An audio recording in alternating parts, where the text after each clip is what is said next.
And I feel like one of the most beautiful things about living in this valley is being able to see the foothills, the Wasatch Mountains. Like, I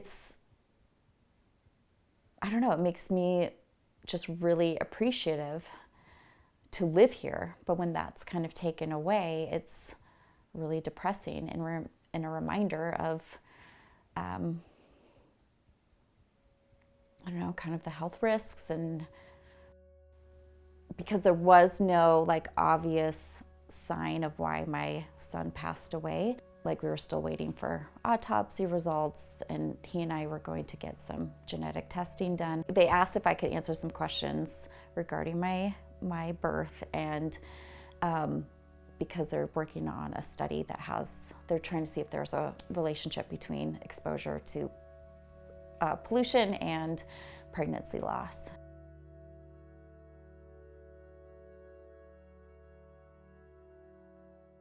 When the air is bad, I mean, you physically can see it. It's like this blanket over the mountains. You can kind of taste the bad air. So there's like kind of this pressure in my lungs or chest, because it just kind of feels like everything's settling. When I first moved here, I didn't think about air quality at all. Like moving to Salt Lake or even moving down here in Rose Park, it wasn't a thing I thought about. So we moved here in 2007. We really just kind of focused our house search here in this neighborhood. We had a friend that lived here, and it seemed so incredibly charming. The houses seemed like a decent size, so this felt very perfect for a first home. But this ended up being still my first home, and I've been here for 17 years. It was literally the day we moved in, we already had 2 or 3 visitors bringing cookies by. And that's just kind of been sustained. It kind of has set the tone over the 17 years we've lived here. I mean, there's just so many sweet, idyllic moments that living here has provided. So becoming pregnant for the first time felt exciting, amazing. We had just bought our house in 2007. We both graduated with our bachelor's degree. We both had really good jobs and health insurance and, checking all the boxes of things that we had prepped for, planned for. And so when we finally decided to try to have a baby, and that happened so fast, because that's what we planned and that's how it works. It was an incredible, amazing, happy time for sure. And so it's just really exciting to, get the house ready and think about, what kind of stroller to get. I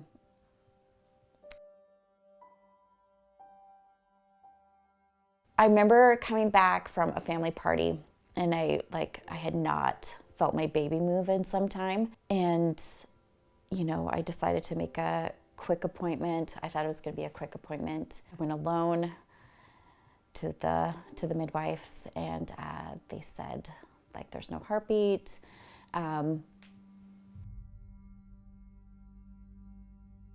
The one thing I didn't realize is you still have to give birth, because it's 29 weeks. That's a substantial baby. I remember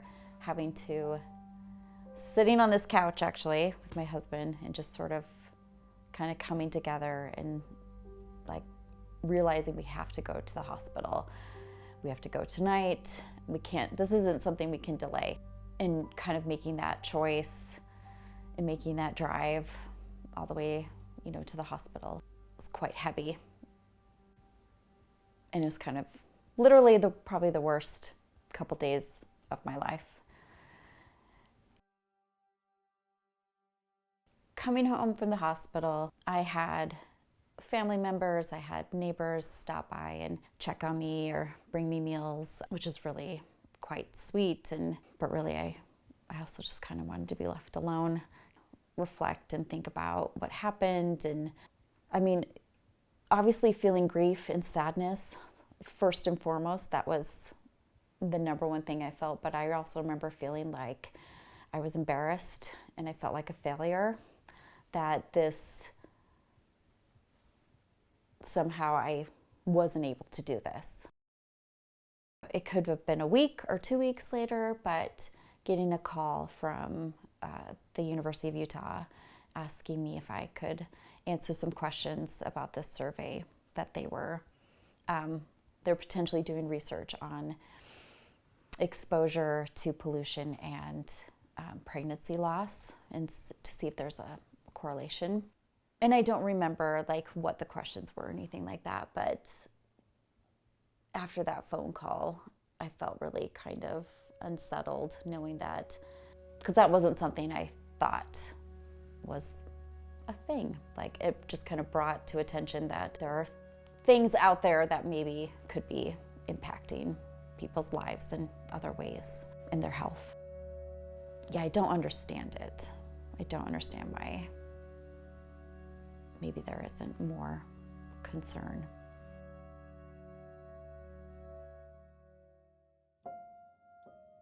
I love my neighborhood.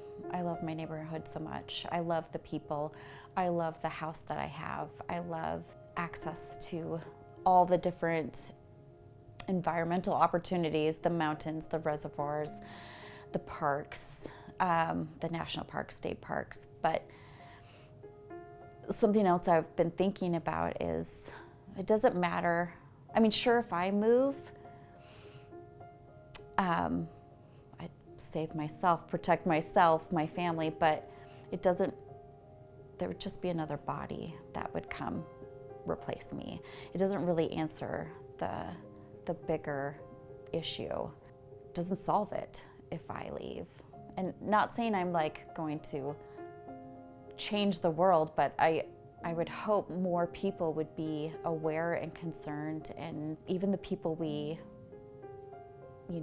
elect, that they would be more aware and concerned about the place where we all live together. And honestly, I don't think it would be fair for me to have to leave. Like, it just doesn't seem like, why do I have to? And it doesn't help solve the issue, because it's bigger than that.